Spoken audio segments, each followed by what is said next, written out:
இன்னைக்கு என் அப்பா அம்மாவோட வெட்டிங் ஆனிவர்சரி. எல்லா இயரும் நாங்க எங்கன்னா வெளிய போயிட்டு வருவோம். அட்லீஸ்ட் ஒன் டே ட்ரிப்பாச்சு பிளான் பண்ணி போயிட்டு வருவோம். நல்லா என்ஜாய் பண்ணிட்டு தான் வருவோமே. பட் இந்த இயர் எங்கேயுமே போகல.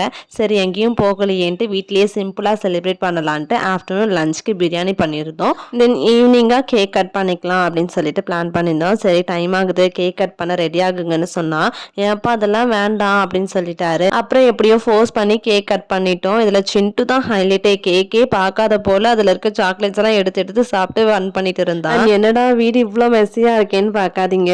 சிண்டு வந்து கொஞ்சம் கூட அடங்கவே மாட்டேங்கிறான். நாங்க எவ்வளவுதான் கிளீன் பண்ணி வச்சாலுமே வந்துட்டு எல்லாத்தையும் தூக்கி வந்து போட்டு வீடையே அலங்கோலப்படுத்தி வச்சிடறான். பட் குழந்தைங்க இருக்க வீடு அது நம்மளும் அட்ஜஸ்ட் பண்ணி தானே ஆகணும். அப்புறம் கேக் கட்டிங்க்கு அப்பா அம்மா சிண்டு லக்கி 4 பேரும் சேர்ந்து தான் கேக் கட் பண்ணாங்க. கேக் கட் பண்ணி எங்க எல்லாருக்கும் ஊட்டி விட்டாங்க. அப்புறம் நாங்களுமே வந்துட்டு மாத்தி மாத்தி ஊட்டி விட்டுக்கிட்டோம். ஊட்டி விட்டு முடிச்சதுமே வந்துட்டு லக்கி வந்துட்டு கேக் வேணும்னு பாக்குறாங்க. சரி அவங்களுக்கு கொஞ்சம் குடுக்கலாம் அப்படின்னு சொல்லிட்டு குடுத்துட்டு இருந்தோம். ஊட்டி விட்டு முடிச்சதுமே வந்துட்டு எங்க அப்பா வந்து டைம் ஆகுது, நான் வியாபாரத்துக்கு கிளம்பணும் அப்படின்னு சொல்லிட்டாரு. அதுக்குள்ள இருங்க பிளஸிங் பண்ணிட்டு போயிடுங்க அப்படின்னு சொல்லிட்டு எங்க அக்காவும் எங்க மாமா அப்புறம் சிண்டு இவங்க 3 பேரும் வந்துட்டு எங்க அப்பா அம்மா காலில் வந்து விழுந்து கும்பிட்டாங்க.